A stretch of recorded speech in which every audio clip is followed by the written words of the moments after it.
O novo ministério apresentado por Paulo.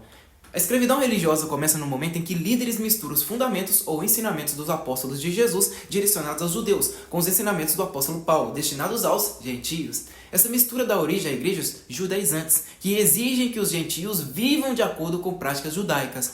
Há diferenças claras entre o evangelho da circuncisão, pregado pelos apóstolos aos judeus, e o evangelho da incircuncisão, pregado por Paulo aos gentios.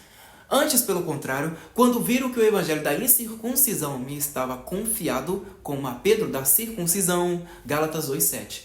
Para compreender corretamente o evangelho da graça e contextualizar a Bíblia, é necessário entender que há dois evangelhos no livro dos livros. Quem não entende esse mistério vive uma fé híbrida, confusa e misturada. Observe a declaração de Paulo. Segundo a graça de Deus que me foi dada, lancei como perito arquiteto o fundamento. Aqui Paulo afirma ter lançado o fundamento e não um fundamento. E outro edifica sobre ele. Este outro não é alguém específico como alguns insistem, mas veja cada um como edifica sobre ele. 1 Coríntios 3,10.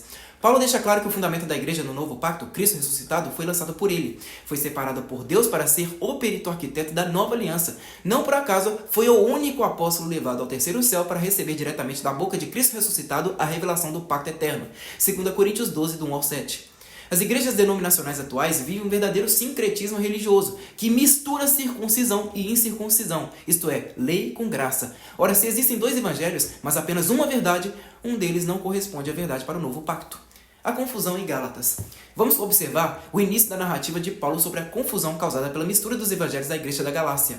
Depois, passados 14 anos, subi outra vez a Jerusalém com Barnabé, levando também comigo Tito. Subi por uma revelação e lhes expus o evangelho que prego entre os gentios. Este é o evangelho de Paulo, o da incircisão, o evangelho definitivo, particularmente aos que estavam em destaque, para que de maneira alguma não corresse ou não tivesse corrido em vão. Mas nem mesmo Tito, que estava comigo, sendo grego, foi constrangido a circuncidar-se, e isso por causa dos falsos irmãos que se intrometeram e secretamente entraram a espiar a nossa liberdade que temos em Cristo Jesus, para nos reduzir à escravidão, aos quais nem por uma hora nos submetemos, para que a verdade do evangelho permanecesse entre vós. Gálatas 2, do 1 ao 5. Claramente o evangelho de Paulo não era conhecido pelos apóstolos judaizantes, Pedro, Tiago, João, etc., pois foi necessário que ele lhes expusesse seu evangelho. Isso derruba o argumento de que o evangelho de Paulo era o mesmo dos demais apóstolos. Acordo entre os apóstolos.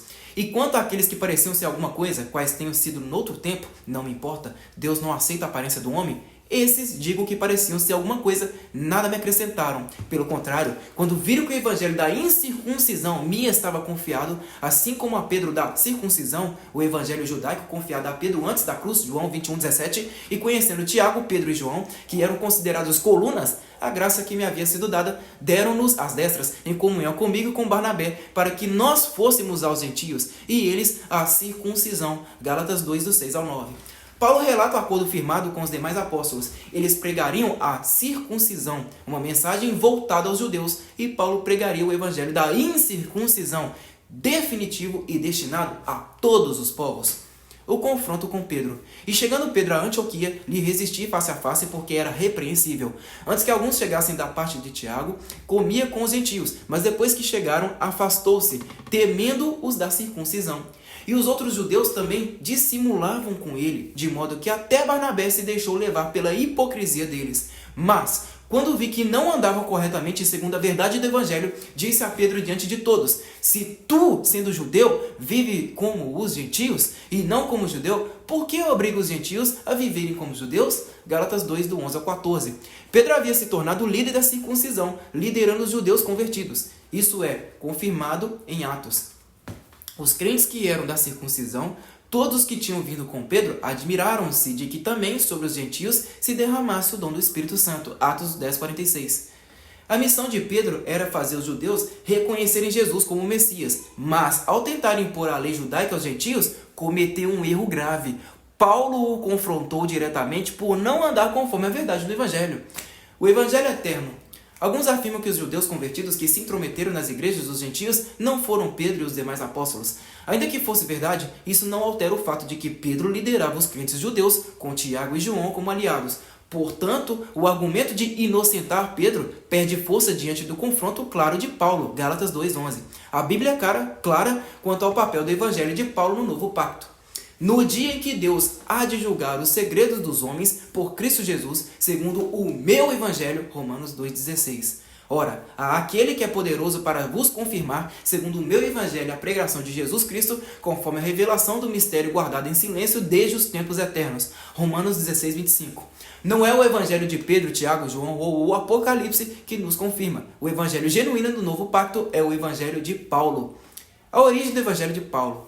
Paulo, apóstolo, não da parte dos homens, nem por intermédio de homem algum, mas por Jesus Cristo e por Deus Pai, que o ressuscitou dentre os mortos, e todos os irmãos que estão comigo às igrejas da Galácia. Graça e paz a vós da parte de Deus, nosso Pai e do Senhor Jesus Cristo, que se entregou por nossos pecados para nos livrar do presente século mau, segundo a vontade de nosso Deus e Pai, a quem seja a glória para todo o sempre. Amém.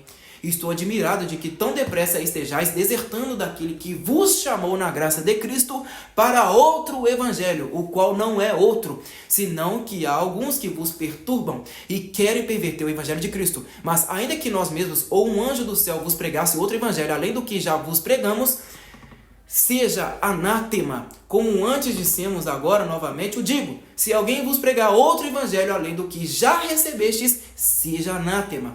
Pois busco agora o favor dos homens ou o favor de Deus? Ou procuro agradar aos homens? Se eu ainda estivesse agradando aos homens, não seria servo de Cristo. Mas faço saber a vocês, irmãos, que o evangelho que foi anunciado por mim não é segundo os homens, porque não o recebi de homem algum, nem me foi ensinado, mas o recebi por revelação de Jesus Cristo. Gálatas 1, do 1 ao 12. O evangelho eterno pregado por Paulo não veio de homens, mas diretamente de Deus. Por isso o evangelho de Paulo, revelado no terceiro céu e registrado em suas 14 epístolas, é o guia do novo pacto. Alguns acusam os que vivem a genuína graça de adorarem Paulo, mas não se trata de adoração a um homem, e sim do reconhecimento pela palavra de que Deus levantou Paulo para ser o apóstolo e arquiteto do novo pacto. Pergunte-se, por que Deus levantaria um 13º apóstolo se já tinha 12? Por que não escolheu um dos 12? A resposta é clara. Deus tinha um plano específico para Paulo, o apóstolo da graça do evangelho da nova aliança. Paulo afirma com ousadia: a verdade de Cristo está em mim e essa glória não me será impedida. 2 Coríntios 11, 10. Conclusão: o verdadeiro ministério do Espírito, fundado por Paulo, revela-nos a plenitude da graça e a liberdade em Cristo, sem a obrigação das obras da lei judaica. Este ministério é a chave para uma fé genuína, que não mistura o evangelho da circuncisão com o da incircuncisão, garantindo-nos a verdadeira liberdade em Cristo.